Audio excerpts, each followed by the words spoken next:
Assalamu alaikum students of class 7. How are you? Students, today is our next revision lecture. Today we are going to revise some topics of your chapter number 7, that is transport and communication. So let us start. Let's have an overview of the transport topic of this chapter. Transport is basically a part of trade and commerce. और transportation में different means of transport आ जाते हैं. First is by land, railway, pipeline, by air and sea. ये different transportations are according to the cost of transportation and the goods to be transported. So by land, transportation is used for domestic trade normally within Pakistan. अगर आपको within provinces और within cities अगर किसी किस्म की trade करनी है तो उसके लिए by land use होती है transportation, जिसमें containers बड़े और trucks और tankers के through transportation होती है. Then comes railway. Railway में भी के through भी transportation होती है, जो कि हम लोग एक तो passenger trains होती हैं, दूसरी जो carriage trains होती है ना brown color की, उनके through होती है transportation. ये भी within country होती है basically. Then comes pipelines. Pipelines के through जो minerals dig up हुए हुए होते हैं, like coal, और उसके अलावा जो लिक्विड फॉर्म में ऑयल, गैस हो जाती है आपकी, different forms of petroleum products हो जाती हैं. तो इनको एक जगह से दूसरी जगह लेकर जाने के लिए पाइपलाइंस यूज़ होती हैं. ये भी विद इन कंट्री ज़्यादा फीजिबल रहती हैं. इंटरनेशनली भी होती हैं, लाइक डिफरेंट सऊदी कंट्रीज से भी पाइपलाइंस इन्होंने बिछाई हैं, लेकिन वो बहुत एक्सपेंसिव भी होती हैं और उसमें ब्रेकेज के चांसेस भी ज़्यादा होते हैं. तो और लीकेजेस के चांसेस होते हैं, तो इस वजह से ज़्यादा फीजिबल जो है ना विद इन कंट्री होती हैं पाइपलाइंस.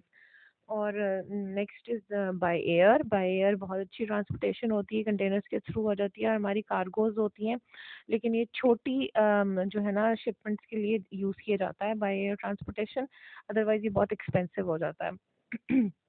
बाय सी सबसे अच्छी सूटेबल और feasible with in countries, among the countries जो होती है ना ट्रांसपोर्टेशन ट्रेड, वो बाय सी होती है, कंटेनर्स के थ्रू, टैंकर्स के थ्रू. और कंटेनर शिप्स होते हैं बहुत बड़े बड़े, जिनमें 6,000 प्लस कंटेनर्स आ सकते हैं. और ये कॉस्ट फ्रेंडली भी होती है, इकोनॉमिकल भी होता है, सस्ते में बहुत बड़ी अमाउंट ऑफ जो है ना गुड्स को उनको ट्रांसपोर्ट किया जा सकता है बाय सी के थ्रू. ठीक है जी. Next comes an overview of communication. Communication is basically the transfer of information between individuals and groups. किसी की तरह की भी इंफॉर्मेशन को एक्सचेंज किया जाए, बिजनेस से रिलेटेड, पैम्पलेट्स हों, बिलबोर्ड्स हों, न्यूज़पेपर्स, न्यूज़ लेटर्स, कोई भी चीज़, मैगजीन्स हो जाए जिनके थ्रू इंफॉर्मेशन शेयर की जाती है, दैट इज़ कम्युनिकेशन.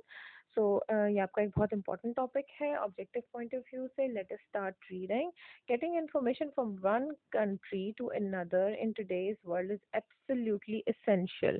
जो जो दुनिया में ग्लोबली हम लोग क्लोज होते चले जा रहे हैं, पूरी वर्ल्ड को एक ग्लोबल विलेज कंसिडर किया जाता है, तो इसमें सबसे बड़ा जो कम्युनिकेशन का एलिमेंट है ना, that is through information technology. हमारा जो इंटरनेट आजकल है, जिसमें हमें एक क्लिक ऑफ अ बटन के साथ इतनी ज़्यादा इंटरनेशनल न्यूज़, इंफॉर्मेशन, सारी दुनिया की, कहाँ डिजास्टर्स आ रहे हैं, कहाँ नेचुरल कैलेमिटीज़ आ रही हैं, कहाँ फ्लड आया, अर्थक्वेक आया, किन इलाकों में आया, किस फ्रीक्वेंसी से आया, ये सब चीज़ें हम बहुत आसानी से न्यूज़ के थ्रू मालूम कर सकते हैं, जो कि पहले ऐसा नहीं था.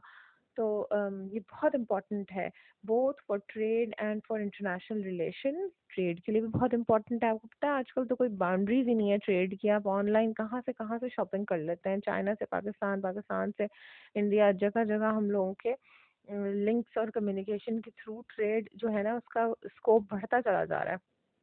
Most of Pakistan has an excellent communication system: television, radio, computer, mobile phones and other electronic equipment. ये सारे means of communication है. ठीक है जी. इसमें प्रिंटेड भी आ सकते हैं, इलेक्ट्रॉनिक भी आ सकते हैं, हर तरह की चीज़ों को मीन्स ऑफ कम्युनिकेशन में कंसिडर किया जा सकता है. आपका सोशल मीडिया जो है ना सारा, ये मोबाइल के थ्रू जो आप यूज़ कर लेते हैं, फेसबुक, ट्विटर वगैरह, ये सारे भी कम्युनिकेशन के वेज आ जाते हैं. Good communication is very valuable for keeping people in touch with world events, not only disasters such as floods and earthquakes but political developments as well. Politically भी लोग बहुत अवेयर होते हैं. अमेरिका में elections हो रहे हैं, कौन आ रहा है, कौन जा रहा है, ट्रम्प ने कितने लिए वोट्स और कितने नहीं लिए, तो कितने से लूज के, सारी हमें अवेयरनेस बहुत आराम से कम्युनिकेशन के थ्रू हो जाती है. One learns about sports such as Olympics and cricket test matches, new discoveries in science and other fields. All of these make the nation better educated and aware of the world outside. Internationally हमें हर तरह की news available होती है। ठीक है जी, science ने क्या तरक्कियां कर ली, क्या नई डिस्कवरीज आ गई, कितने फैक्ट्स हैं किस चीज़ के बारे में, और कहाँ नेचुरल कैलामिटीज़ हैं, कहाँ स्पोर्ट्स इवेंट्स किए जा रहे हैं किस कंट्री में। और बहुत अवेयर अब दुनिया होती जा रही है। That is only because of the information technology. Okay जी, that is all for today. अल्लाह हाफिज़।